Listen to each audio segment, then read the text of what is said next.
Boa noite a todos. Mais uma noite de encontro com o professor Walter de Andrade, Projeto Iniciação. Boa noite. É com você, Gilberto. Olá, boa noite. Sejam muito bem-vindos. Estamos aqui novamente nesse sábado, ao vivo, e para mais um Projeto de Iniciação com o professor Walter. Vamos dar início aí. Boa noite, professor. Bem-vindo.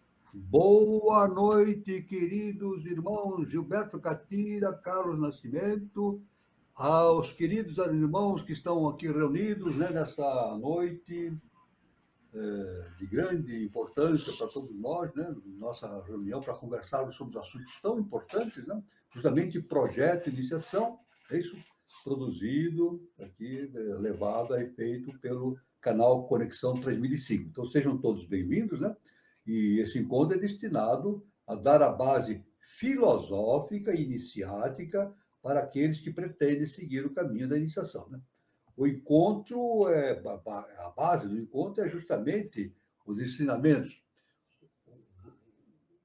Justamente a base do encontro são os ensinamentos.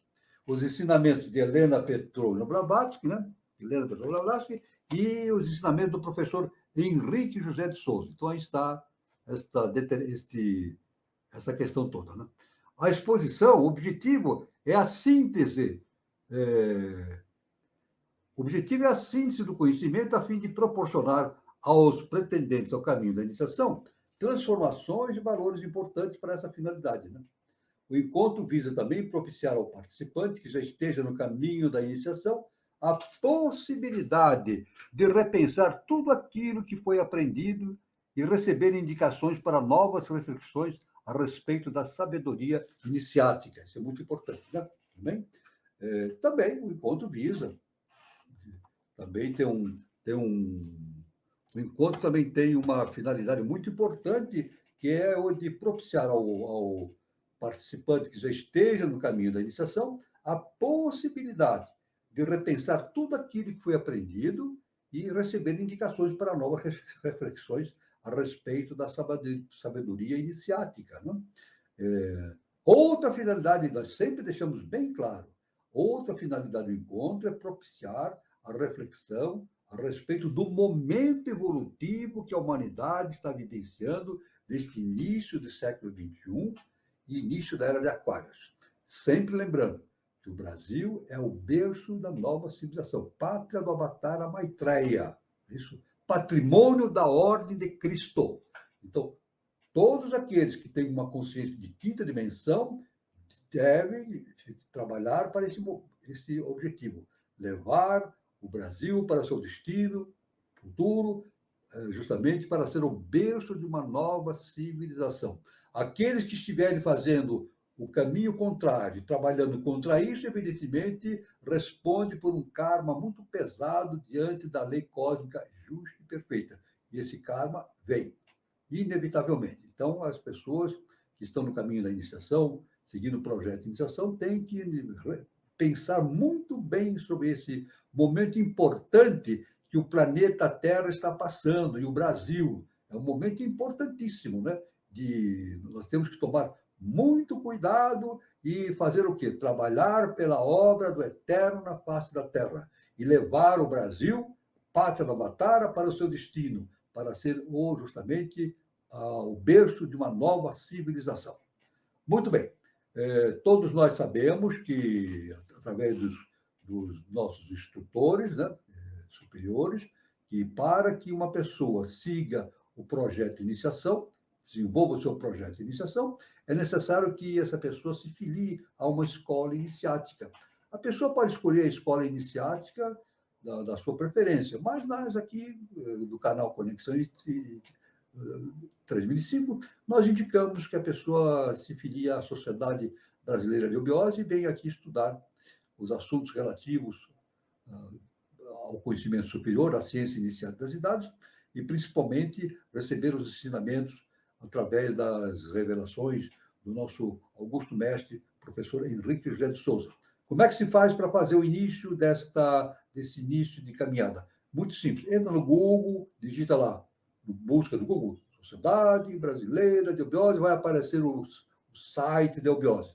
Entrando no site, a pessoa vai ter lá a possibilidade de verificar todos os departamentos que existem no Brasil e no exterior, na Sociedade Brasileira de Eubiose. Aí é só entrar em contato, né? Lá tem o telefone, tem o site, tem o endereço, a pessoa escolhe um departamento que esteja perto da sua região ou na sua própria cidade e pede informações de como que ela tem que fazer para começar esse processo justamente na eubiose. Devemos dizer que são, para entrar dentro do contexto da eubiose, como nós afirmamos, membro da série interna, né? É necessário fazer 5 graus inicialmente. O primeiro grau é o peregrino, depois são mais 4 graus iniciados, totalizando 5. Depois desses 5, então, a pessoa tem o direito e a possibilidade de se tornar membro efetivo da Sociedade Brasileira de Eubiose. Ela pode participar de reuniões, de ritualísticas, de todos os eventos externos e internos, e, inclusive, participar diretamente, fazendo palestras, inclusive, se quiser fazer palestras. E é uma atividade intensa, muito grande, muito interessante nesse caminho do projeto e iniciação. Muito bem. Nós estamos aqui no nosso caminho, nós estamos aqui fazendo um estudo sobre a antropogênese. Isso. Mas, inicialmente, nós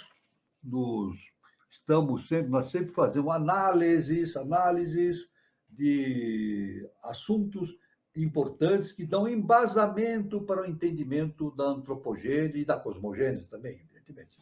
Então, hoje nós selecionamos aqui alguns assuntos importantíssimos para a nossa reflexão, né, inicial. Né? E aqui, um termo muito importante que foi selecionado aqui para o início dessa nossa apresentação é justamente esse nome Gandharva. Gandharva. Né? Então, vamos ver, vem do sânscrito, né, esse nome Gandharva. Gandharva significa cantores ou músicos celestes da Índia.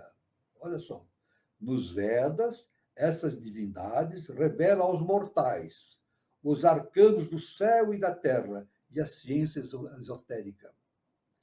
Os Gandharvas cuidavam da planta do soma sagrado e do seu suco, a ambrósia ou néctar, que se bebia no templo e que dá onisciência, quer dizer, conhecimento perfeito de tudo, a onisciência.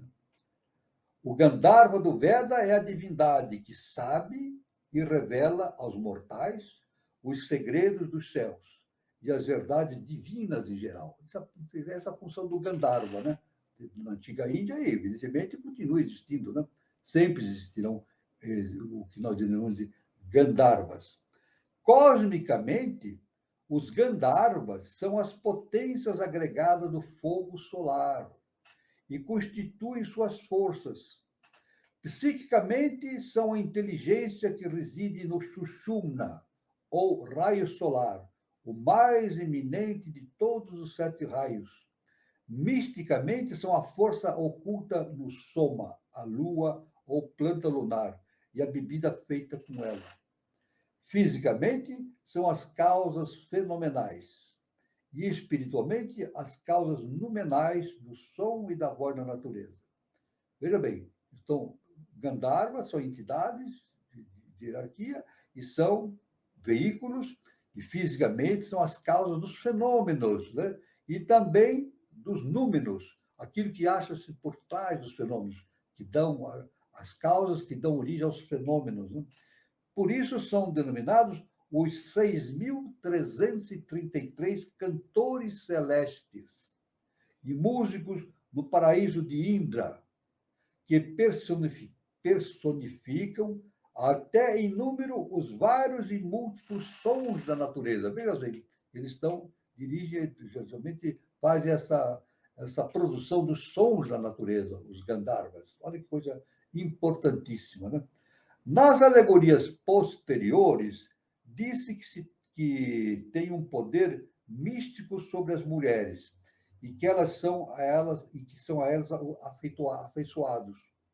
O significado esotérico é claro, constituem uma das formas, se não os protótipos dos anjos de Enoque, os filhos de Deus, que viram que as filhas dos homens eram formosas. Gênesis. Com elas se casaram e ensinaram às filhas da terra os segredos do céu. Isso aí, então, os Gandharvas estão relacionados justamente, conforme aqui o escrito de HPB, está relacionado também com esse processo todo que aconteceu durante a Lemúria, com a queda dos anjos, né?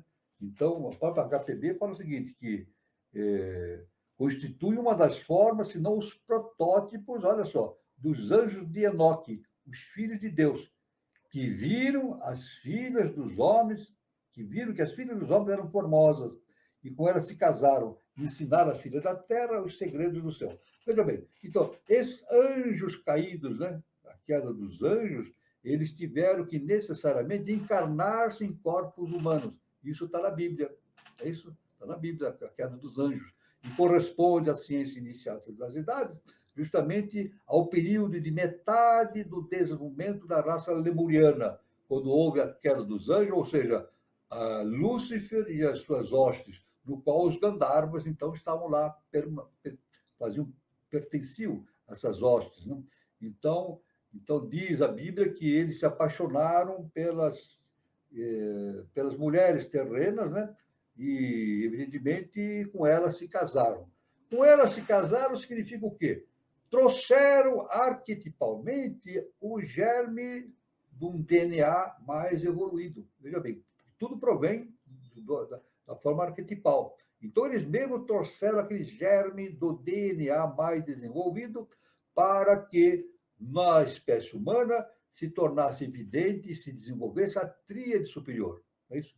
Em forma potencial. Sempre dizemos, quando os anjos desceram e trouxeram a tríade superior para o ser humano, a tríade não veio plenamente desenvolvida, veio o potencial da tríade superior. Tanto que, em nossa humanidade, até no dia de hoje, tem pessoas que já desenvolveram razoavelmente a tríade, e outros não fizeram nada de importante na tríade ainda.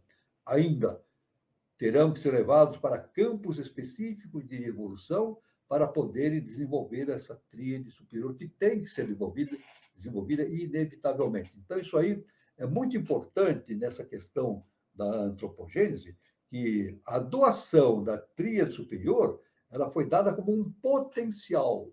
Tanto que disse que, através desse conhecimento da ciência iniciática, que a tríade dá a possibilidade do livre-arbítrio. É isso? A pessoa tem a possibilidade de desenvolver o livre-arbítrio. Mas, veja bem, nem todo ser humano tem livre-arbítrio. Ou seja, mais especificamente, nem todo ser humano já desenvolveu o livre-arbítrio. A maioria dos seres humanos, eles não desenvolvem a sua própria vontade, eles seguem a cabeça dos outros. 2/3 da humanidade é assim.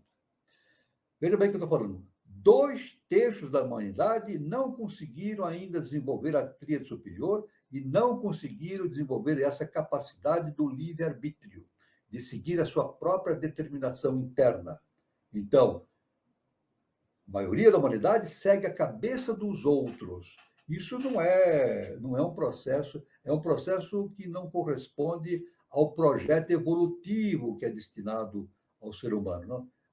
O projeto evolutivo do ser humano é justamente desenvolver plenamente a tríade superior e desenvolver plenamente, justamente, a capacidade de tomar decisões pessoais a respeito de tudo. Isso é muito importante, o livre-arbítrio.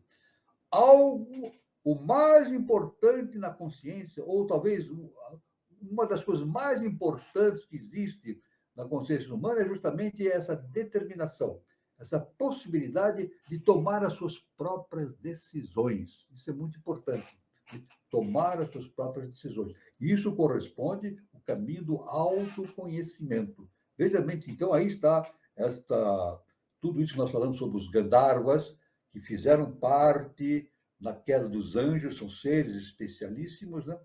E que se casaram com as mulheres terrenas, né? Trazendo esse arquétipo superior, da tríade superior, e também o DNA, que correspondeu ao processo evolutivo em meados da raça lemuriana. Sempre lembrando que em meados da raça lemuriana instalou-se na Terra o processo de reprodução sexual. O processo de reprodução pelo aspecto sexual, a reprodução sexualizada. Então, isso é muito importante para o entendimento de todo esse processo que a gente vê na antropogênese. Então, aí está alguns aspectos importantes a respeito desse termo Gandharvas. Isso é muito importante, essa observação. Muito bem. Nós vamos agora observar aqui, vamos ver um outro assunto muito importante, que provém justamente da Bíblia e merece a nossa estudo e observação, justamente porque se relaciona com o tema justamente da antropogênese, a formação das raças, né, humanas na face da Terra. O título, o tema é Gênese. Como vamos entender essa palavra Gênese? Ou, como está no grego, Gênesis. Então, Gênese, que é todo o livro do Gênese até a morte de José, Gênesis justamente da Bíblia Sagrada, né? Todo o livro do Gênesis até a morte de José é uma versão alterada da cosmogonia dos caldeus. Olha só. Como se demonstrou várias vezes através do estudo dos ladrilhos assírios. Veja bem, nada acontece por acaso. Esses conhecimentos que vêm dos planos superiores são dados às diversas civilizações, e esses conhecimentos vão passando de civilização para civilização, constituindo o saber humano, que deve ser expandido cada vez mais, até atingir um ápice bastante especial no ano 3005, com o início de uma nova civilização. Os 3 primeiros capítulos de Gênesis são transcritos dos relatos alegóricos de origens comuns a todas as nações. Olha só que importante. O conhecimento é comum a todas as nações. O 4º e 5º capítulos constituem uma nova adaptação alegórica do mesmo relato do livro sagrado dos Números. O 6º capítulo é uma narração astronômica do ano solar e dos 7 cosmocratores, retirada do original egípcio, do Poimandres e das visões simbólicas de uma série de Enoikioi, videntes, das quais procedeu o próprio livro de Enoque. Veja só que importante essa questão, né? Da unidade que existe no conhecimento que se espalha através das civilizações, né? O princípio do Êxodo é a história de Moisés. O princípio do Êxodo e a história de Moisés é a do babilônico Sargon, que, tendo florescido, como nos diz um estudioso, Dr. Sayce, no ano 3750 a.C., precedeu o legislador hebraico em cerca de 2.300 anos. Então, veja bem, não obstante, o Gênesis é, sem dúvida, uma obra esotérica. Apesar disso, é uma obra esotérica, não é exotérica, uma obra destinada para todos, não. Ele tem um fundamento e tem revelações profundíssimas, então tem esse aspecto esotérico, né? Que somente as pessoas mais evoluídas podem entender na sua profundidade. Não copiou nem desfigurou os símbolos universais e os ensinamentos dos versículos de que foi escrito, mas adaptou simplesmente as verdades eternas ao seu próprio espírito nacional e as revestiu com engenhosas alegorias, compreensíveis apenas para os cabalistas e iniciados. Isso significa o seguinte, veja bem, traduzindo em palavras bastante mais objetivas, que o Moisés pegou todo esse conhecimento que ele trouxe do Egito e conhecimento que veio de outras civilizações que fazem parte da ciência iniciada nas idades e escreveu na forma da Bíblia. Agora, esse formato bíblico do Moisés tem a tônica que ele imprimiu para que pudesse ser entendido pelo povo da época, do mundo hebreu. Não é verdade? Isso nós sempre repetimos, e os ensinamentos do nosso Augusto Mestre, professor Henrique José de Souza. Né? E cada mestre, Cada mestre que vem servir de veículo para a consciência superior, ele traz um processo de ensinamento que é justamente conectado com justamente a tônica do ciclo. Isso é muito importante. O ensinamento não pode ser dado ao léu de qualquer maneira, não. Ele tem que obedecer algo relacionado à tônica do ciclo. Então, há uma maneira de se falar na Bíblia, há uma maneira de se falar entre os caldeus, há outra maneira que se falava entre os egípcios, depois entre os babilônios e entre os gregos, né, os romanos e assim por diante. E hoje também existe uma outra maneira. No século XXI, Jesus, o Cristo, teve outra maneira também, adaptada ao seu tempo, né? Uma tônica do ciclo. E agora, nos tempos que nós estamos vivendo, no século XXI, era de Maitreya, nós temos justamente os mestres trazem esses conhecimentos dentro de uma tônica relativamente aos tempos que nós estamos vivendo. Então, isso é muito importante, trazer os ensinamentos de acordo com a tônica do ciclo. É o que está revelado aqui, demonstrado através desses ensinamentos deixados pela Helena Petrovna Blavatsky. É de uma sabedoria enorme. Né? Os gnósticos fizeram outro tanto. Então, os gnósticos tinham uma outra forma de falar. Os gnósticos, da gnose, né, fizeram outro tanto. Cada seita da sua própria maneira. Veja, olha que importante. Cada seita da gnose tinha uma maneira específica de tratar desses assuntos esotéricos. Do mesmo modo como, há milhares de anos, a Índia, o Egito, a Caldeia e a Grécia também vestiram as mesmas verdades incomunicáveis, cada uma com a sua própria roupagem nacional. A chave e a solução de todos aqueles relatos só pode ser encontrado nos ensinamentos esotéricos. Isso aí é muito importante justamente no caminho do projeto de iniciação. Entender que os ensinamentos que nós observamos em todos os povos, ele tem um ponto em comum. E esse ponto em comum, aqui direto, vem de Atlântida. Os mestres de Atlântida trouxeram esses conhecimentos para nós. Isso vem da Lemúria e vem, evidentemente, do alto, né? da consciência cósmica, né? Da consciência universal. Mas, então, é verdade que cada civilização tem uma maneira específica de abordar esses assuntos esotéricos. Mas, através da ciência iniciática das idades, nós podemos estudar e comparar todos os ensinamentos e vamos verificar que existe algo comum. Isso é muito importante. É por isso que o nosso mestre, o professor Henrique de Souza, ele diz que cada um de nós deve tirar a sua própria conclusão a respeito dos conhecimentos iniciáticos. Cada um deve tirar suas próprias conclusões.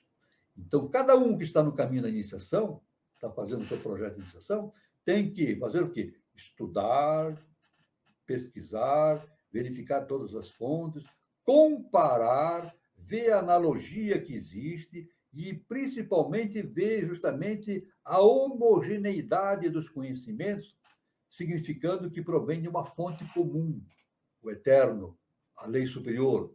Isso é muito importante. Tudo, nosso mestre diz, nada acontece por acaso. Então, tudo provém de uma fonte superior.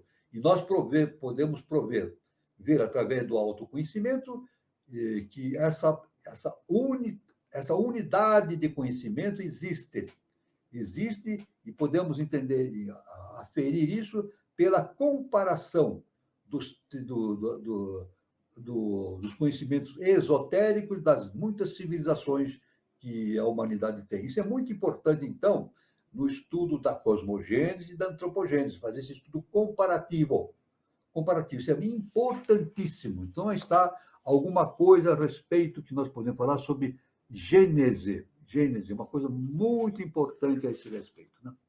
Um outro assunto importante que foi colocado aqui para o dia de hoje, agora já, como nós estamos falando do conhecimento superior, essa possibilidade que nós temos para desenvolver o conhecimento superior, é verdade que nós temos todo o nosso aparato físico, né, denso e hiperfísico, para que isso ocorra.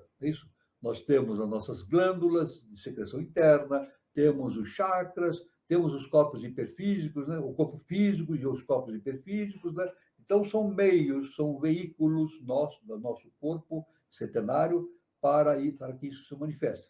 Então, é claro que, no meio de todo este aparato físico e hiperfísico que nós temos, tem a existência das glândulas, né? As glândulas de secreção interna, que tem uma importância muito grande nesse processo do desenvolvimento do conhecimento iniciático de cada um. Aqui, conforme a HPB, ela aponta justamente a importância da glândula pineal. Olha só, vamos falar sobre a glândula pineal, muito importante. Também chamada de terceiro olho. Ó, glândula pineal é chamada de terceiro olho. É uma pequena massa de substância nervosa, cinza avermelhada, do tamanho de uma ervilha. Olha, bem pequenininha, do tamanho de uma ervilha, aderida à parte posterior do terceiro ventrículo do cérebro. No caso, bem no centro da cabeça aqui, né? Justamente a glândula pineal. Do tamanho de uma ervilha. É um órgão misterioso, que em outros tempos desempenhou papel importantíssimo na economia humana. Durante a terceira raça e no início da quarta, existiu o terceiro olho, órgão principal da espiritualidade no cérebro humano. Local do gênio, o sésamo mágico, que, pronunciado pela mente purificada do místico, abre todas as vias da verdade para aqueles que sabem usá-lo. Nós sabemos que os lemurianos, eles não tinham dois olhos. Inicialmente, eles tinham um olho só no centro da testa. E a ciência inicial da idade diz que houve esse terceiro olho, como se fala aqui, né? A glândula pineal também é chamada do terceiro olho.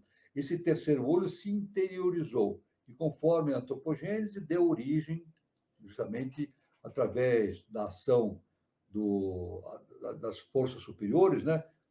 Justamente deu origem à glândula pineal, né? Então, é o órgão principal da espiritualidade no cérebro humano, local do gênio, sésamo mágico, que, pronunciado com mente purificada, no místico, abre todas as vias da verdade para aquele que sabe usá-lo. Um kalpa depois, devido ao gradual desaparecimento da espiritualidade e do aumento da materialidade humanas, substituída a natureza espiritual pela física, o terceiro olho foi se petrificando, atrofiando-se gradualmente, começou a perder suas faculdades e a visão espiritual tornou-se obscurecida. Então, esse olho que tinha no centro da testa, justamente na raça lemuriana, num certo momento, principalmente em meados do seu desenvolvimento, esse olho foi se purificando, foi se petrificando, mas foi sendo introduzido para o centro da cabeça, no interior do cérebro. O olho divino de vaca, como é chamado pelos ocultistas, o terceiro olho, já não existe. Está morto. Deixou de funcionar. Porém, deixou atrás de si um testemunho de sua existência. E esse testemunho é a glândula pineal. Veja bem, aquele olho que o lemuriano tinha no centro da testa foi se interiorizando, ele se petrificou, mas deixou algo importantíssimo, isso, para o nosso desenvolvimento interno hoje, do nosso corpo, que é justamente a glândula pineal, que, com os novos progressos da evolução, voltará a entrar em plena atividade. Então, o processo é que a glândula pineal volte cada vez mais, se torne um centro de grande atividade na consciência humana, né, no cérebro humano, à medida que a consciência humana vai se desenvolvendo a caminho da espiritualidade superior, da consciência superior. Em nossos dias, a prática do Raja Yoga conduz ao desenvolvimento das funções do terceiro olho, justamente da pineal, da glândula pineal, das faculdades da clarividência, transmissão do pensamento e de outros poderes ocultos. Então, aí está a importância, justamente, da prática da yoga, né? E especificamente a Raja Yoga. Quem vier para a Sociedade Brasileira de Biose, fizeram os cursos, tudo, e vai passar por todo esse processo de ensino que vai ser dado a respeito da aplicação prática, cotidiana das yogas, principalmente a Raja Yoga, e, é claro, isso visando o desenvolvimento das glândulas, principalmente da glândula pineal, né? Que é justamente o terceiro olho, que está aderida na parte posterior do terceiro ventrículo do cérebro.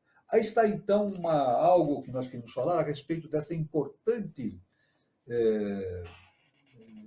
órgão, né, que existe no nosso corpo, que é a glândula pineal. É muito importante, então, essa observação. Né? Tudo bem?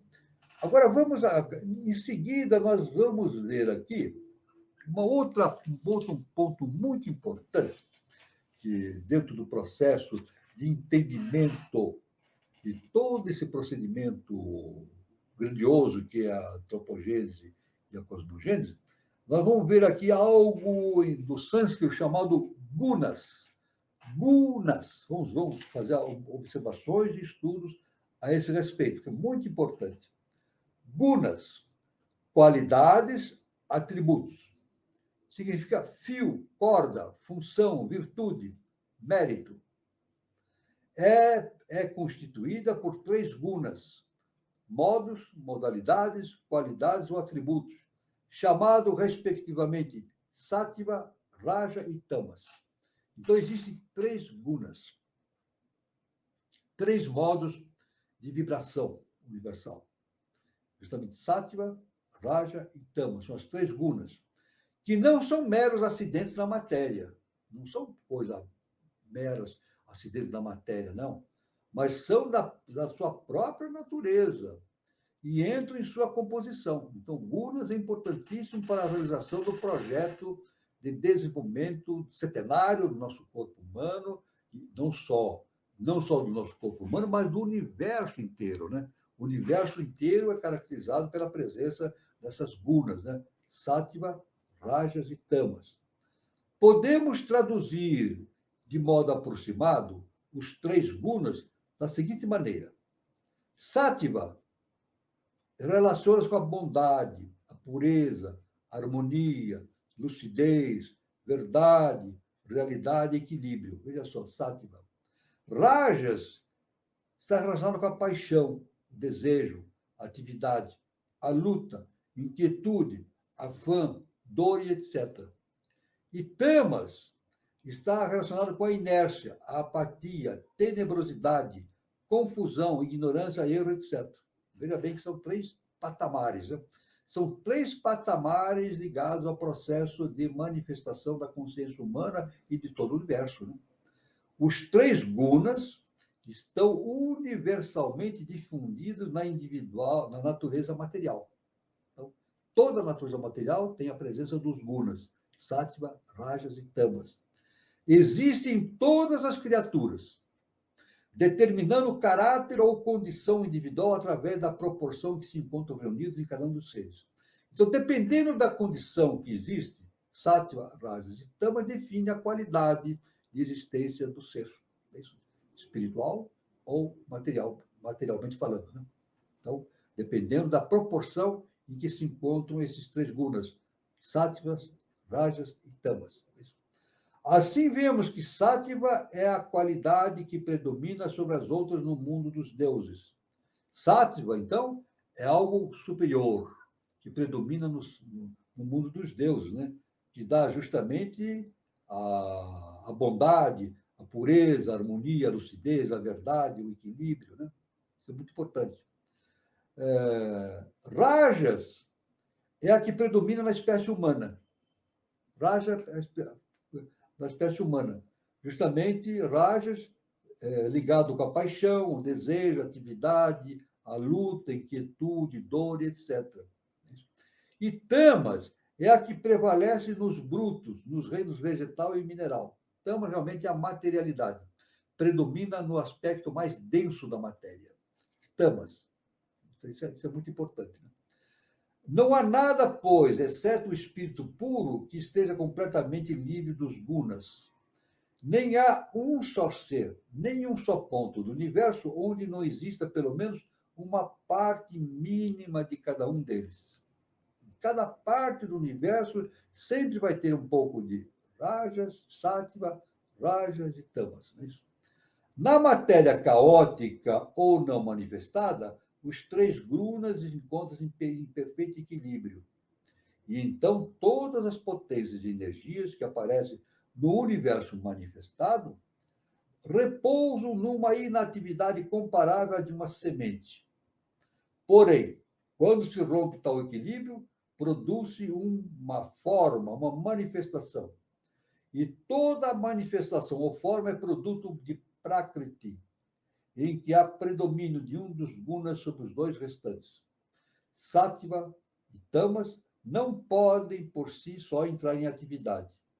Requer um impulso da ação, rajas, para colocar em movimento e desenvolver suas propriedades características. Por isso se diz que o sendeiro, quer dizer, o caminho, estende-se desde Tamas até Sattva através da luta e aspiração de rajas. Então, Sattva, rajas e Tamas são as três qualidades vibratórias que podem estar predominantes justamente no ser humano e no universo. Sempre lembrando aqui, pelos ensinamentos da HPB, que justamente o Sattva é o guna que predomina, tem uma predominância muito grande nas esferas superiores, né? Justamente o Raja ele predomina uma esfera média, justamente da nossa característica humana, né? Da emotividade. E Tamas predomina no mundo da materialidade. Devemos até fazer um comentário a esse respeito de algo que existe na Bíblia. O Moisés, quando retirou seu povo do Egito, levando-o para a Terra Santa, é isso?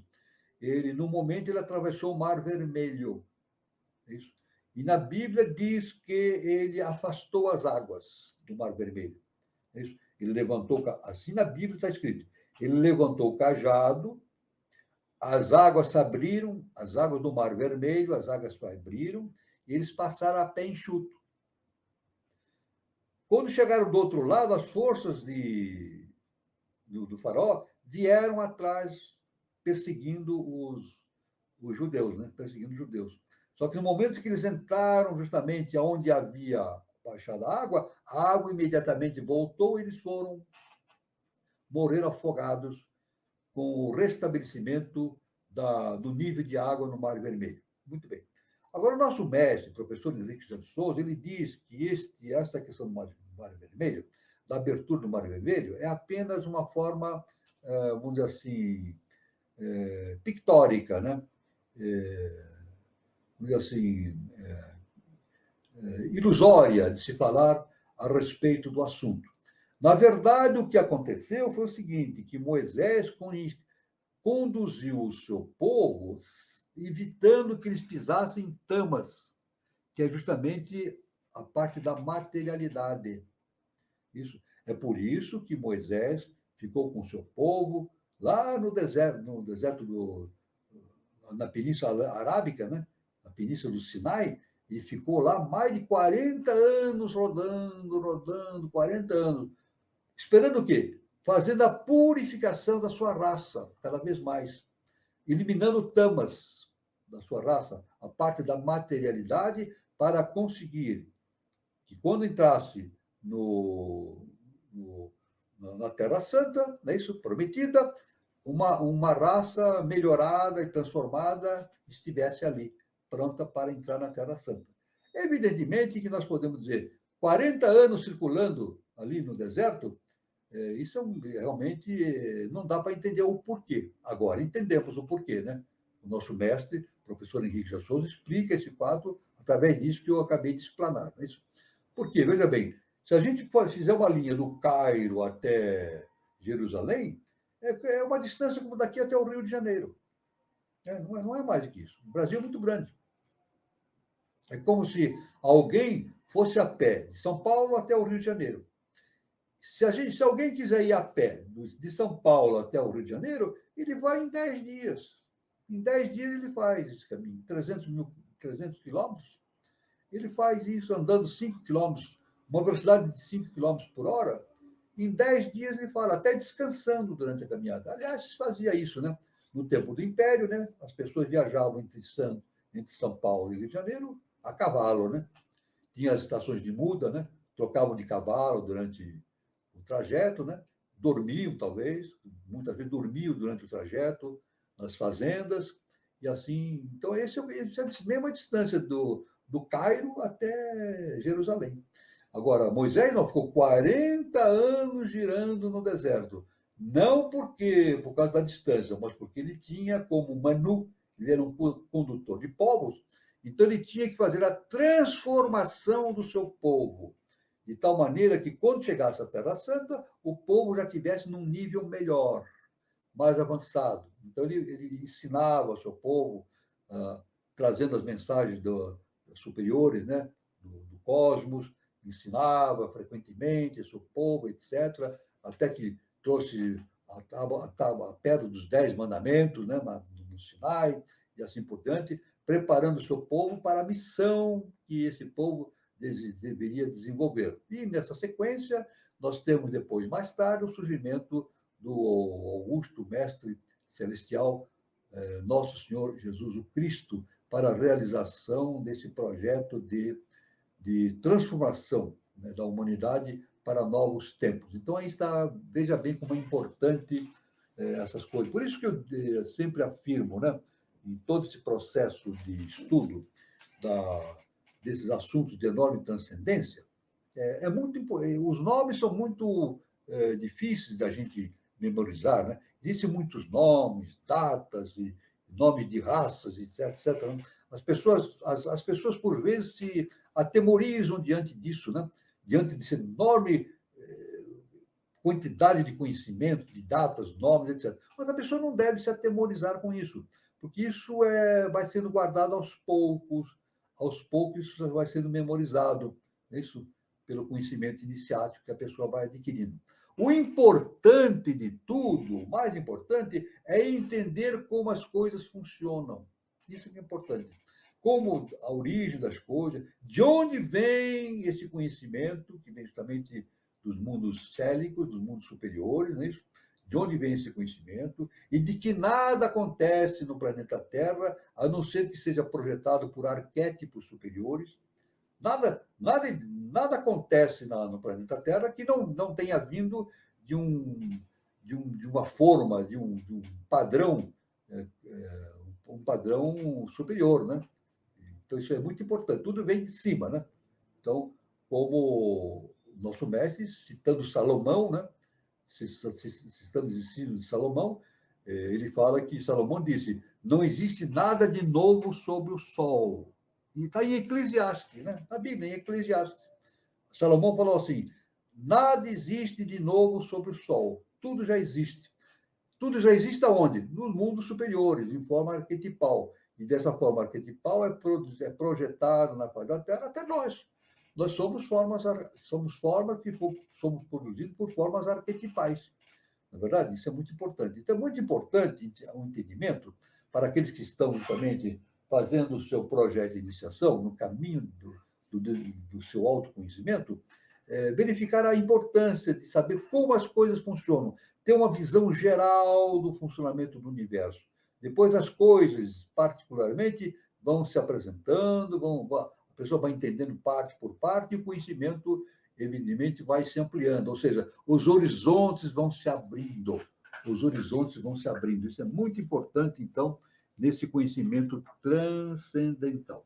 Muito bem. Seguindo aqui o nosso trabalho aqui de estudo, nós vamos ver aqui algo muito importante também, que faz parte desse processo de estudo da antropogênese, que é Ramsa.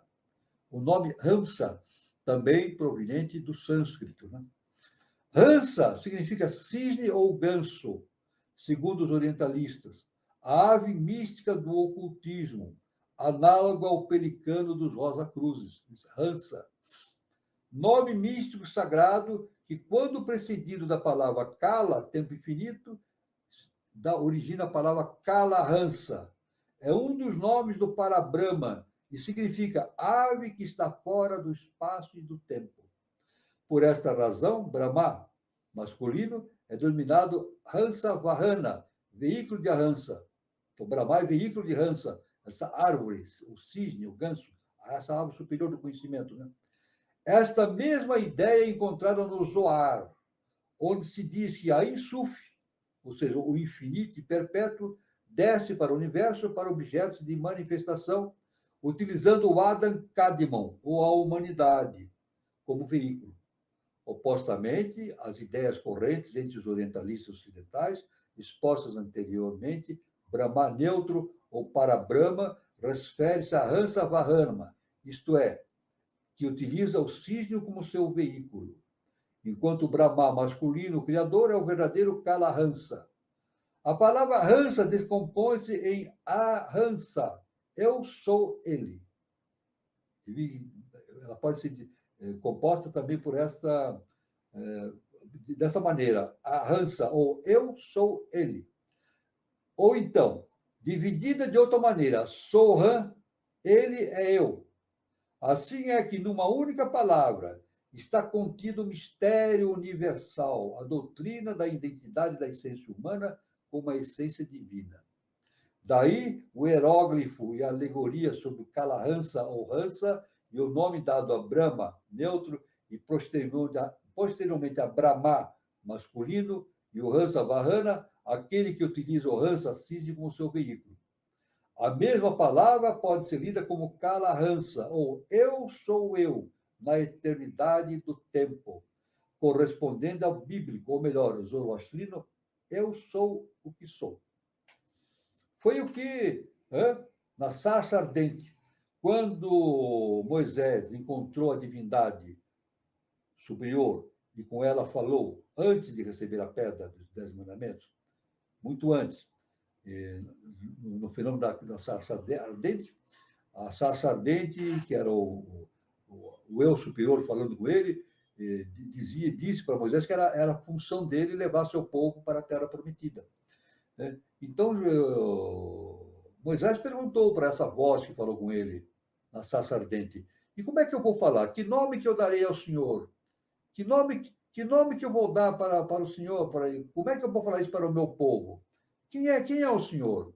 Então, essa voz da sarça ardente falou assim, eu sou o que sou. Pronto. Isso está na Bíblia, né? Na Bíblia. Esta mesma doutrina é encontrada também na Cabala. Hamsa representa a sabedoria divina, a sabedoria nas trevas e fora do alcance humano. Está intimamente relacionado com o Pravana, a palavra sagrada Aum.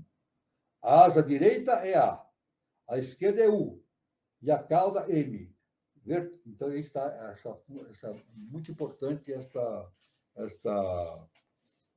noção de Hansa. Né? Nós podemos ver que na nossa estrutura interna, se quem estudar o nosso setenário, vai ver os chakras, né? O chakra, a coluna vertebral, né?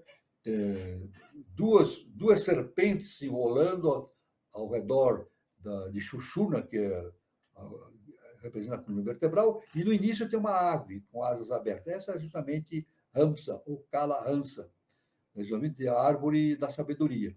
Seja representado na nossa própria representação da nossa estrutura interfísica humana. Isso tudo, então, é muito importante esse entendimento. Né? Segundo o Bhagavata Purana, é o nome da casta única. A casta por excelência, quando ainda não existiam variedades de casta, mas realmente um só Veda, uma só divindade, uma só casta. Hansa, como também pode ser escrita, significa cisne ou ganso. Sol, mestre espiritual, e é também o nome de um mantra ou fórmula mágica. Usado em número dual, significa o espírito individual e o espírito universal. Esotericamente, o Hansa é uma ave fabulosa, que, quando, segundo a alegoria, se lhe dá o seu sustento, leite misturado com água, separa um líquido do outro, bebendo o leite, símbolo do espírito, deixando a água. Então, a mitologia diz que, quando se dá leite misturado com água para Kala Hansa, essa ave ela consegue separar o leite da água. Ele toma o leite e deixa a água sobrando, né? Então, essa mitologia diz que ele tem essa capacidade de separar o leite da água, né? Então, Hansa é também o símbolo da divindade masculina ou temporal. Brahma, a emanação do raio primordial, que se faz servir à guisa de veículo para o raio divino, que de outro modo não poderia se manifestar no universo. Assim, pois, Brahma é o Kala Hansa, é o raio ou Hansa Vahana, conforme justamente a doutrina secreta, né? A doutrina secreta nos fala a esse respeito. Então, aí está todo esse ensinamento muito profundo a respeito deste assunto bastante extraordinário que nós verificamos, né? Então, verificamos agora, inicialmente, verificamos os sentidos de Gandharvas, estudamos um pouco sobre Gênesis, a glândula pineal, sobre as gunas e sobre o Hansa, o Kala Hansa. Então, são tudo assuntos importantíssimos para aqueles que estão no caminho da iniciação. É claro que o assunto não é fácil, é difícil, mas a pouco e pouco a pessoa vai se aprofundando e vai tirando as suas próprias conclusões a respeito desse instante. Né? Então, nesse momento, nós retornamos aqui à nossa sequência de exposição a respeito da antropogênese, né? Da antropogênese. Então, vamos ver. Retomando, então, o que nós havíamos já falado no encontro passado, vemos que há uma lei cíclica eterna de renascimentos. E a série em cada amanhecer manuantárico acha-se encabeçada por aqueles que gozaram durante évos, quer dizer, tempos incalculáveis, o descanso de suas reencarnações em kalpas anteriores. Os primeiros e mais elevados nirvanis. Tocou a esses deuses, encarnaram-se no presente Manvantara. Daí sua presença na Terra. Os deuses que tinham caído na geração, cuja missão era completar o homem divino, são tidos mais tarde como demônios, maus espíritos e diabos em guerra com os deuses ou agentes responsáveis da lei eterna e única. É claro que os deuses que caíram, como os anjos caídos, eram seres que tinham uma missão a cumprir, trazer o protótipo da tríade superior, né? O arquétipo para a raça lemuriana, a fim de que a raça lemuriana começasse a desenvolver a sua essência humana e a possibilidade do exercício do livre-arbítrio, como nós falamos. Né? Tem que haver fracassos nas raças etéreas das muitas classes de Dian Chorans, ou entidades desenvolvidas num período planetário anterior, o mesmo que entre homens. Com esses fracassados, estão demasiado adiantados e espiritualizados para serem repelidos do seu estado do Deva ao vértice de uma nova evolução primordial, através dos reinos inferiores, sucede o seguinte. Quando vai desenvolver-se um novo sistema solar, esses Dhyanis nascem nele pelo influxo à frente dos elementais, entidades que se converterão em humanidade em tempo futuro. Aí veja a transformação que existe, né? E permanece como uma força espiritual latente ou inativa no aura de um mundo nascente, até que, alcançada a etapa da evolução humana, ele se converte em força ativa e se mistura aos elementais para desenvolver pouco a pouco o tipo completo da humanidade, isto é, dotá-lo de mente própria consciente. Então, aí está o processo de transformação. Nada se cria, nada se perde, tudo se transforma. Esse é o grande processo manuantárico do nosso sistema evolutivo, né? As coisas se destroem, ou melhor, em vez de destruídas, nós podemos dizer são transformadas. Há uma transformação das coisas, das etapas, para o surgimento de novas coisas, novas possibilidades. Na verdade, o universo está sempre lidando com isso, o surgimento de novas possibilidades para que a evolução da consciência se ocorra, né? Satã é o Deus consciente que necessitava um corpo para revestir a sua divindade demasiado subjetiva. Então, na verdade, é por isso que na Bíblia se fala assim, Om Tat Sat. O Om é a palavra sagrada. O Sat, o Tat, justamente, é o eu superior, né? É o imanifestado. E o Sat é justamente a parte manifestada, a parte mais densa. Daí vem o nome Satanás. Do Om Tat Sat, dessa trilogia, o mais denso é Sat, É por isso que na religião originou-se o nome Satanás. Então, dá-se o nome de Satanás como demônio, né? Ligado à matéria. Não é, mas não é bem assim. É um processo, né? É um processo de manifestação justamente da mônada, né? Projeção da mônada para a sua parte mais densa, originando, então, esse campo denominado Sat, ou do mundo mais material, né? Mundo objetivo. Ele está identificado com o ungido do Senhor no pensamento antigo. Isso. Ele está ungido, né? Então está. Portanto, Satã é o ministro de Deus. Olha só, conforme o HPB, hein? Satã é o ministro de Deus, senhor das 7 mansões do Hades, o anjo dos mundos manifestados. Satã é o Deus do nosso planeta e o Deus único, pois é o próprio Logos. Só sobre Satã recaem as vergonhas da geração. Ele tem esse ônus, né? Justamente de essas forças projetadas, vindas lá do primeiro trono, né? Através da projeção da mônada em direção do mundo manifestado, tem justamente esse preço, né? Justamente de viver na materialidade, sofrendo todas as injunções e todas as limitações e todos os problemas que a materialidade oferece. Ele perdeu o seu estado virginal, Satã, né? Como Kumara ao encarnar. Ao descobrir os segredos celestes, entrou na escravidão. É verdade? Entra na escravidão. 2 são os exércitos de Deus. No céu, as hostes de Miguel. No abismo, o mundo manifestado, as legiões de Satã. Estes são o imanifestado e o manifestado, o livre e o escravo, a matéria, o virginal e o caído. Então, isso aí. Então, aí, isso tudo se resume naquilo que o nosso mestre, o professor Henrique de Souza, nos ensinou, né? Descida da vida, energia, e subida da vida, consciência. Né? Agora, por que isso acontece? Não sabemos. Por que num determinado momento, o imanifestado gera a possibilidade da existência do manifestado? E o manifestado tem que se erguer através da sua própria autoconsciência, a fim de retornar à casa do Pai, como Jesus nos afirmou. Esse é o grande mistério. A HPP nos ensinou, que é o grande mistério a ser resolvido, a ser entendido. A gente pergunta, grande mistério tem que ser resolvido por quem? Pelo nosso sistema solar evolutivo, o nosso sistema solar.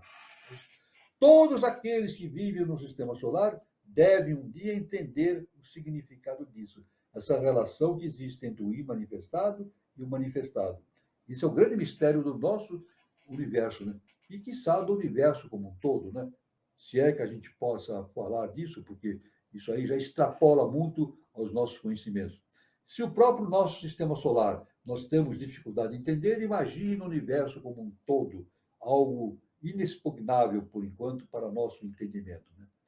E ambos são os ministros do Pai cumprindo a palavra divina.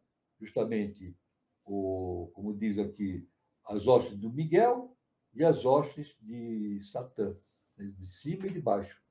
Esta é a interpretação verdadeira e metafísica de Satã, Samael, o adversário. Sinteticamente, todo o Logos Criador, o Filho que é uno com o Pai, é em si mesmo a hoste dos reitores do mundo. Há um comentário na doutrina secreta que diz, veja bem, um comentário que consta da doutrina secreta. Vamos observar?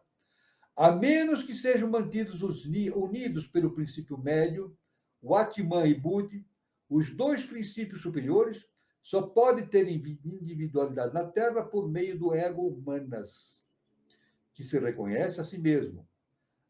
E a mais falsa personalidade terrestre, ou corpo de desejos egoístas e da vontade pessoal, para ligar o todo como em redor de um eixo, que é a forma física do homem.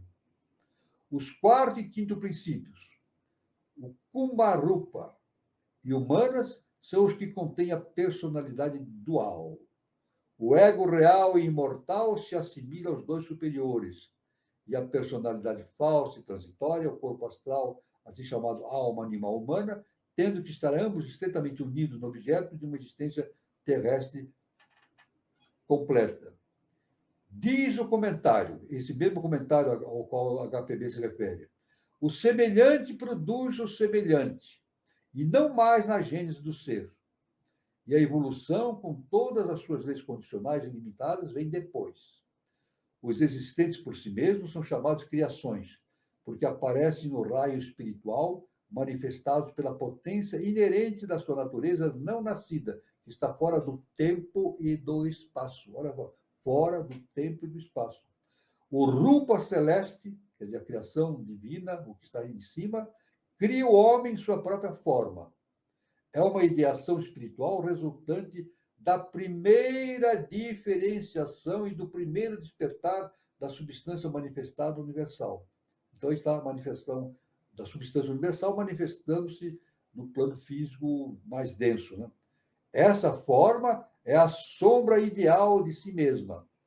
E este é o homem da primeira raça. É a primeira raça, hein? O dever dos primeiros egos diferenciados, os arcanjos, foi dotar a matéria primordial com o impulso reevolucionário e guiar seus poderes construtores na forma de suas produções. Depois que a Terra foi preparada pelos poderes inferiores e mais materiais, e seus 3 reinos haviam principiado a frutificar e a multiplicar-se, os poderes superiores, os arcanjos, foram obrigados pela lei da evolução a descer à Terra para construir o homem. Veja bem, a projeção dos arquétipos, todos os seres superiores fazem essa projeção dos arquétipos, e pela lei da evolução, conforme o ensinamento de Blavatsky, né, os arcanjos tiveram que, ou por obrigação, pela lei da evolução, descer à Terra para construir o homem. Então, é uma ligação muito importante, né? Deste modo, os criados por si projetaram as suas sombras. Porém, os do terceiro grupo, os anjos do fogo, se rebelaram e se negaram a criar. Então, a gente vê aí uma importância, nessa importância grande, né, da evolução, justamente essa relação que existe entre o que está em cima e o que está embaixo, né? Então, pela própria lei, uma das leis herméticas diz que o que está em cima é como aquilo que está embaixo. E aquilo que está embaixo é como aquilo que está em cima. Não é igual. Não é assim, o que está embaixo é igual ao que está em cima. Não, existe uma correspondência. O que está embaixo é correspondente ao que está em cima e vice-versa. Então, a gente vê que no projeto universal existe a correspondência entre o mundo arquetipal e o mundo fenomenal. Mas que, para que essa correspondência ocorra, é necessário que consciências de cima desçam para os planos inferiores e tragam esses conhecimentos para nós, porque, de outra forma, não teríamos esses conhecimentos.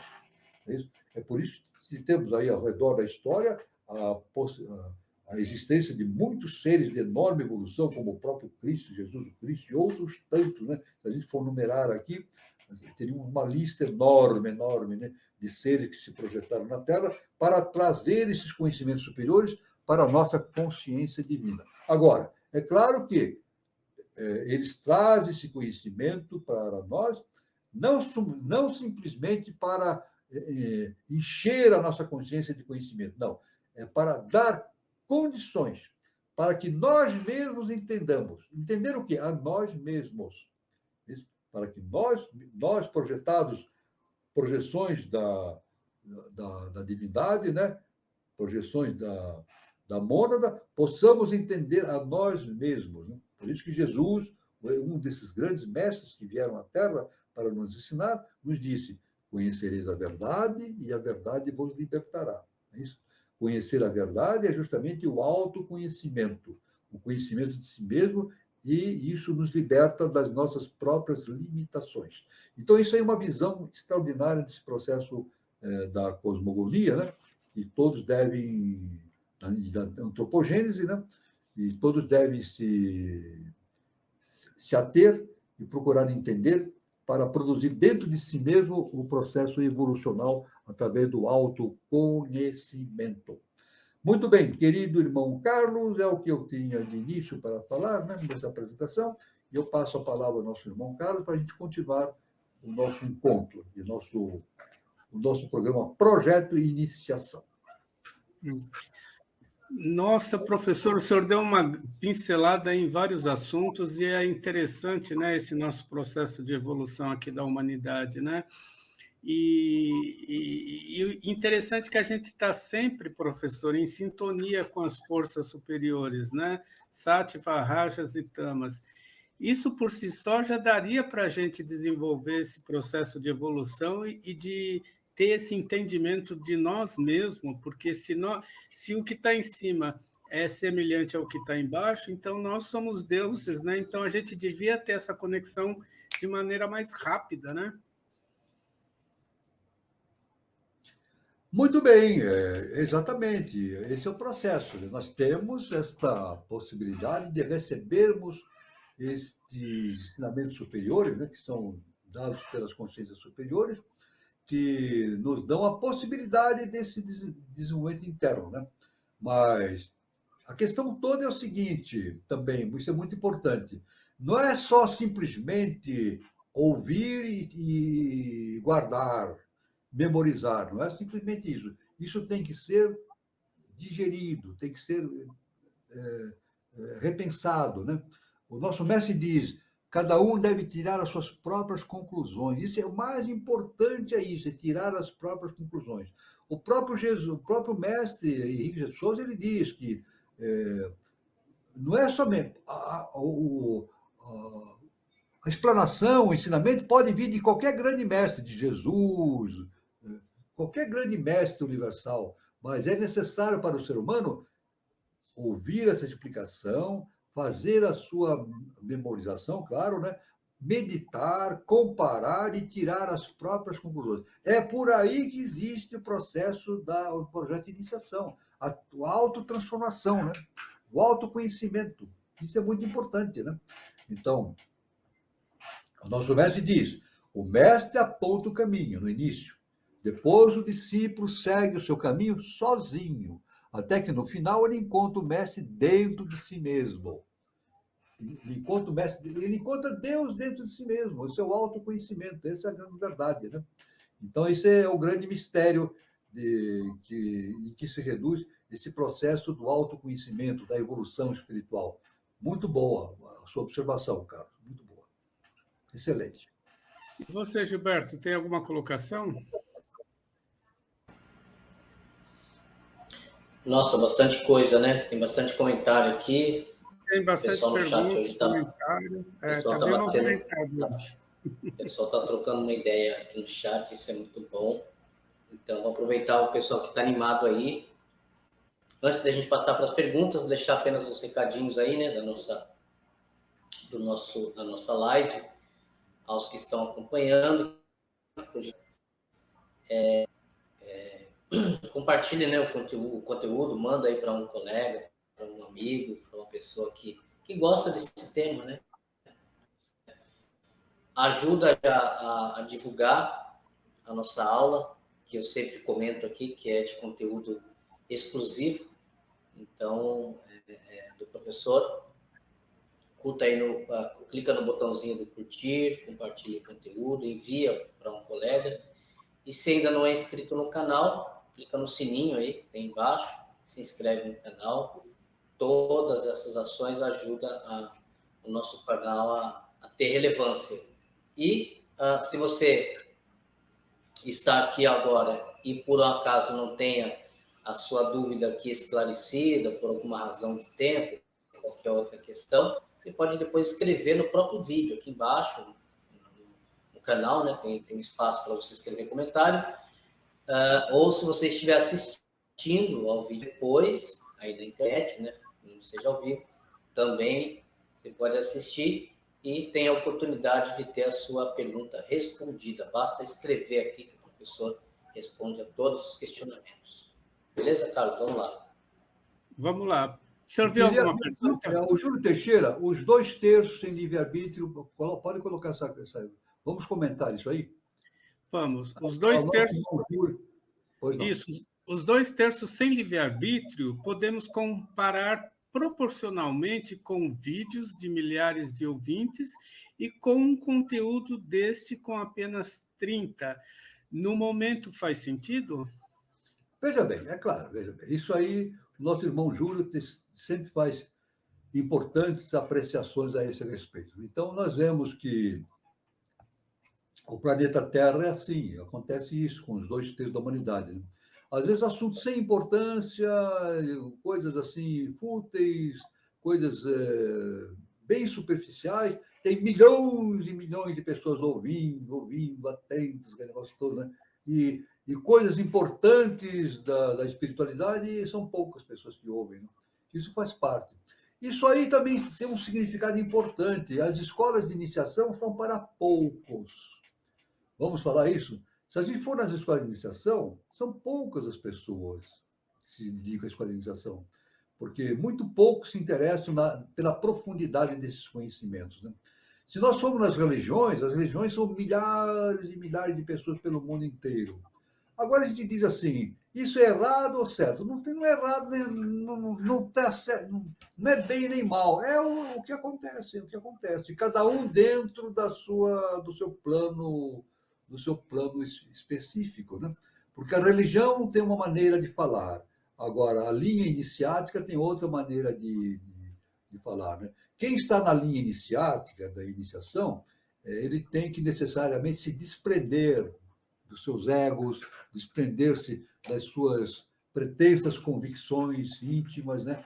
E liberar o seu pensamento para a forma de entendimento superiores. Isso não é fácil, né? Por isso que são poucas as pessoas, o irmão Júlio tem razão, né? Poucas as pessoas que seguem o caminho da iniciação. Mas a verdade é o seguinte, cada um está no seu caminho, né? Cada um está no seu caminho. Todos chegarão lá. Mas existe uma diversificação, né? Existe planos e mais planos diferenciados, né? A respeito de conhecimento, de tal maneira que nós sabemos que os planos que tratam do projeto de iniciação, todas as comunicações, os encontros, poucas pessoas assistem, poucas pessoas, comparando com. Nós temos 8 bilhões de seres na face da Terra, né? Agora, os 8 bilhões, os 7 bilhões, quando vem coisas assim, sem nenhum sentido, coisas assim, muito banais, então milhões e milhares de milhões de pessoas ficam atentas, ouvindo. Mas é questão de estruturação, de estruturação de consciência, né? Mas é claro que todos chegarão lá, com o tempo todos chegarão lá, todos chegarão ao conhecimento superior. É uma lei cósmica universal. Então, mais do que o nosso irmão Júlio, faz sentido a observação que ele fez. Muito bom, professor. Ele também faz uma observação, professor.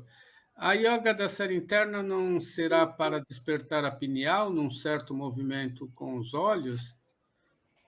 Não, veja bem, as yogas que nós fazemos nas escolas de iniciação, elas servem para despertar, fazer toda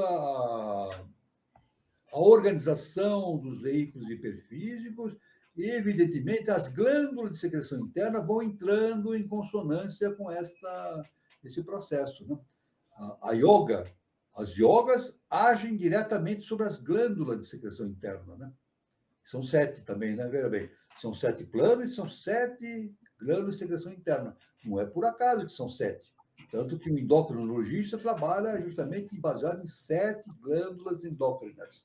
Agora, é claro que o exercício das yogas, ela tem uma enorme ação benéfica sobre a ação das glândulas de secreção interna, inclusive a pineal e as outras glândulas também, né, de secreção interna.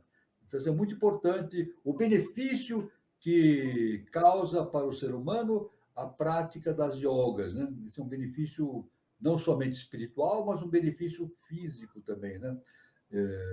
À medida que o indivíduo vai se desenvolvendo a sua parte espiritual, os seus corpos hiperfísicos, a tendência é diminuir os desequilíbrios orgânicos do indivíduo e exterminando as doenças, né? Isso aí, inevitavelmente, vai exterminando as doenças também que graçam na espécie humana. Então, esta observação do nosso irmão Júlio foi muito interessante e muito bom para a nossa reflexão. Muito bom. O Guilherme Guazelli coloca: a abertura do Mar Vermelho seria a abertura da consciência? Não, veja bem, a abertura do Mar Vermelho significa o seguinte, veja, conforme o nosso mestre e professor Henrique José de Souza. A abertura do Mar Vermelho significa que Moisés ele impediu que o seu povo pisasse na materialidade, em tamas, que é a parte material, não é verdade? Então, o povo, na sua ignorância, a tendência é ficar na materialidade, né? Executando coisas materiais, sem pensar na espiritualidade. Então, o que o Moisés fez? Ele pegou o seu povo, rodou com o seu povo durante 40 anos na Península Arábica, né? E foi introduzindo na cabeça deles novas conceituações a respeito de espiritualidade, né? Sendo veículo do mundo superior para a Terra. Então, ele impediu que o seu povo afundasse na materialidade, em tamas. Não é isso? Então, quando diz abertura do Mar Vermelho, significa o afastamento daquele material vermelho, que é tama dos pés, do solo onde o seu povo estava pisando. Né? Então, ele trabalhou para elevar o seu povo além de tamas, em direção de Rajas e Sátiva. Em direção de Rajas e Sátima, né? Então, isso é importante. A gente sabe que tamas é o ritmo. Tamas é o ritmo, né? O Rajas, justamente, é a melodia de uma música. E Sátiva é a harmonia. No fundo, esses três gunas se completam, se harmonizam numa forma harmônica no mundo celestial. Né? Mas quando a humanidade só está em conexão com tamas, a tendência é tornar-se cada vez mais a tendência é tornar cada vez mais predominante a ação de tamas, da materialidade, sem a espiritualidade. Então, foi isso que o que Moisés fez, impediu que o seu povo mergulhasse na materialidade, ou seja, em tamas. Muito bom, professor. O Júlio Teixeira coloca: mas também Cunaton, quando despertou, disse: nada de novo debaixo do sol. Cunaton foi um grande ser, né? Foi um grande ser. Ele, Cunaton, o Akhenaton, o Amenófis IV, né? Ele introduziu no Egito a noção do monoteísmo. A gente sabe disso, né? Então, é claro que nada de novo debaixo do sol. Se Cunaton, isso aí é dado como uma expressão de bíblica, né? Mas é claro que também Cunaton, conforme o nosso irmão Júlio, né, afirma que ele falou, é isso e deve ter falado mesmo. Então, o Cunaton ele despertou no povo do Egito a questão do monoteísmo.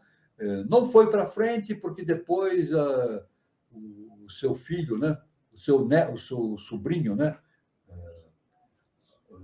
acabou destruindo, né, Tutankhamon, né, acabou destruindo todo o trabalho do pai, mas sobrou o trabalho para Moisés. Moisés trouxe a ideia do monoteísmo com o seu povo e trouxe para a Terra Santa, né, onde ele levou o seu povo. Né? Agora, o importante é o seguinte, que houve algo no Egito muito importante. Com a saída de Moisés, o Egito definhou. O Egito entrou em processo de decadência. Olha que interessante. Com a saída de Moisés e do seu povo, é isso? O Egito entrou em processo de decadência e começou a ser invadido por outros povos. Por outros povos, né? Foi invadido, ele foi dominado por outros povos. Só o Império Romano dominou o Egito durante 600 anos. Olha só, o Império Romano dominou o Egito durante 600 anos. O Egito só se libertou com com a invasão dos bárbaros em Roma. Depois, com o tempo, o Egito foi dominado pelos ingleses, tornou-se um protetorado inglês e libertou-se aqui no século passado, em 1956, né? Em 1956 que ele conseguiu libertar-se do do poder britânico, né? Então, veja bem que importante, né? O Egito perdeu aquela orientação pela queda desse conceito de Cunaton a respeito do monoteísmo. Então, uma reação bastante evidente sobre um povo quando ele destoa daquilo que a lei universal determina. Muito bom. E o Vitor Guedes lembra, professor, que hoje é dia de nascimento de Helena Petrovna Blavatsky. Tudo bem. E o interessante é que eu sempre soube que era 30 de julho, né? Aniversário, inclusive, da minha mãe. Mas 30 de julho é no calendário juliano que a Rússia, né? A Rússia acompanhava. Tem dois calendários aí. Dois calendários. E no calendário gregoriano, que é o que a gente segue, é 12 de agosto. Muito bem lembrado. Aí está lembrado pelo Vitor Guedes, tudo bem. É. Obrigado, Vitor. E muita gente lembrando do Dia dos Pais amanhã, né? Felicidade a todos os pais, né? Que amanhã seja um dia glorioso para a família, né? Para a reunião da família com os pais, os filhos, e muita alegria e muita paz. Bom, chegou o momento... Sempre lembrando que na antropogênese, né? O pai da família é a projeção de Brahma, né? E a mãe é a projeção da mãe divina, né? Então, e os filhos é a criação, né? Então, a família é algo divino, né? A projeção da própria estrutura do universo em nós. Isso. Bom, enquanto eu vou passando os recados, professor, verifica se tem alguma pergunta que o senhor queira responder. Vou ver aqui, vou dar uma olhadinha aqui. Bom, aqui no canal Conexão 3005, né, toda terça-feira nós temos a nossa roda de conversa. E o Conexão 3005 terá como tema, agora na próxima roda de conversa, dia 15 de agosto de 2023, terça-feira, o mesmo horário às 20h40, terá como tema Conhecendo o Sistema Geográfico e as Peculiaridades de Suas Cidades. Então, esse é o 8º programa da série, né?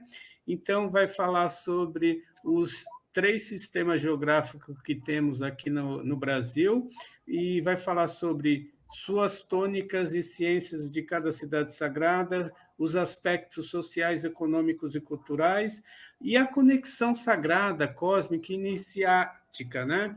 Então, os 3 sistemas geográficos que temos no Brasil é na cidade de São Lourenço de Minas, Veracruz, na Bahia, na ilha de Taparica, e Nova Chavantina, no Mato Grosso. Então, quem vai falar sobre o tema, os convidados são Ricardo Ferreira, Virgínia Miranda, Ézio Calanca e Maria Augusta. A ideação é de Edina Santos e Antonina Iva. Apoio, José Roberto, Cássio Oliveira e Ariel Correia e Sociedade Brasileira de Obiose. Então, prestigie, terça-feira, mesmo horário, às 20h40. E eu queria também falar sobre o Espaço Shakti, a Nova Era, né? Quem estiver passando por São Lourenço, visite, né, o Espaço Shakti Nova Era, Centro de Terapias Holística, que fica em São Lourenço, na Praça Helena Jefferson de Souza, 38, anexo 1, São Lourenço, Minas Gerais. Para mais informações, pelo WhatsApp, o prefixo de São Lourenço é 35 e o telefone é 997566874 e no Instagram, @Shakti Nova Era. Lembrando que temos filiais em Brasília, filiais em São Paulo, né, no departamento da Eubiose de Santana. Então, professor, os recados são esses. O senhor chegou a ver alguma pergunta? Tem duas perguntas aqui do Guilherme Guazelli e do Júlio Teixeira. Guilherme Guazelli, qual a prova da existência do povo Atlântida? Esse aqui, ó. Tudo bem. Então, a pergunta é essa. Qual a prova da existência do povo Atlântida, da Atlântida? Eu devo dizer, historicamente, não há nenhuma prova. A história oficial acadêmica, não existe nada nos livros da história acadêmica que diga a respeito de Atlântida. Esse conhecimento de Atlântida é dado pela ciência iniciática das idades, dado pelos mestres, e assim por diante, né? Então, isso aqui é muito... Eu devo dizer, somente a título de curiosidade, José Bonifácio de Andrade Silva, o patriarca da independência, ele acreditava na existência da Atlântida. Eu tenho livros aqui que ele escreveu e ele tinha conhecimento da existência da Atlântida, José Bonifácio. Veja que interessante. Mas, realmente não existe prova à maneira da ciência acadêmica. Veja bem, porque a ciência acadêmica depende de provas, né, materiais, etc. Né? Não existe nenhuma prova. Agora, não é só isso, não. Eu posso até dizer, uma outra pergunta similar. Existe prova acadêmica da existência de Jesus o Cristo? Não. Não existe nenhuma prova na ciência, na história acadêmica, que prove que Jesus viveu e existiu no seu tempo. Não existe nenhuma prova. Nenhuma prova. Quem é que dá veracidade à existência de Cristo? É justamente o Paulo de Tarso, não é isso? Paulo de Tarso que trouxe justamente a veracidade da existência de Jesus para o mundo ocidental, porque isso os estudiosos sabem disso. Se não fosse Paulo de Tarso, Jesus seria esquecido. A ideia de Jesus ficaria perdida no mundo hebreu, lá perdido em suas várias ramificações. Então, essa questão é muito interessante, né? Existe a ciência iniciática e a ciência acadêmica. A ciência acadêmica tem os seus mecanismos de estudos, né? Positivistas, é claro, né? E não aceitam ilações ou nem sugestões de outras fontes que não sejam aquelas determinadas pelo caminho positivista. Aí está, então, o que eu posso responder para o nosso irmão Guazelli Neto. Né? Agora, Júlio III, o que você entende como povo Atlante? Né? Povo Atlante é a quarta raça-mãe. Quarta raça-mãe. Teve a terceira raça-mãe, justamente Lemúria, e a quarta raça-mãe, Atlante. Né? Agora, vamos entender o seguinte: a Lemúria sumiu? Sumiu fisicamente. A Atlântida sumiu? Sumiu fisicamente. Mas, veja bem, em termos de personalidade, de essência, existe muito lemuriano circulando por aí, existe muito Atlante circulando por aí. Tem muita gente, muita gente com consciência Atlante na humanidade. E tem muita gente com consciência Atlante, lemuriana e Atlante na humanidade. 2/3 da humanidade é consciência lemuriana e Atlante. Isso. 1/3 tem essa possibilidade de ter essa consciência da quinta raça-mãe ariana. Então, quer dizer, em termos de comportamento, o lemuriano não sumiu, nem Atlante, continuam circulando por aí. Não com a característica física, que era peculiar dos tempos em que viveram, mas com a característica do comportamento. Existe um comportamento lemuriano presente e um comportamento atlântico. Aliás, é o que se fala, né? Hoje está se falando muito na internet. Terceira, quarta e quinta dimensão. A gente pode dizer assim, o lemuriano se comporta numa terceira dimensão. O Atlante se comporta numa quarta dimensão. E aqueles que têm afinidade com a quinta raça-mãe ariana, se comporta, ou teria que se comportar, como uma ligação à quinta dimensão. É isso que eu posso responder para o nosso Júlio III de maneira bastante... uma visão da ciência iniciática das idades. Muito bom, professor. Olha, e chegamos no nosso horário. O senhor quer falar mais alguma coisa, professor? Não, eu tenho só isso. Só isso, né? Gente, em função do horário, a gente tem que finalizar, né? Mas eu quero desejar a todos um bom final de sábado, né? E agradecer a participação de todos, né? As perguntas muito bem colocadas, e desejar a todos um bom domingo, né? Domingo do Dia dos Pais. Aproveita, né? Quem não tem mais pai, pelo menos tem um irmão, né, que é pai, alguém que seja pai, né? Eu acho que vale a pena a gente dar um abraço em cada pai que a gente tem na nossa família. Então, bom final de sábado, um bom domingo, um bom final de semana, um bom dia dos pais. E até a nossa próxima roda de conversa, terça-feira, né? E até o nosso próximo encontro. O próximo encontro vai ser o projeto Iniciação 70, né, professor? 70, já estamos nos 70, é. Parabéns, 70, professor. Pois é, 70 programas já. 70 programas. Parece que Então, foi ontem, né? parece que foi ontem, parece que foi ontem.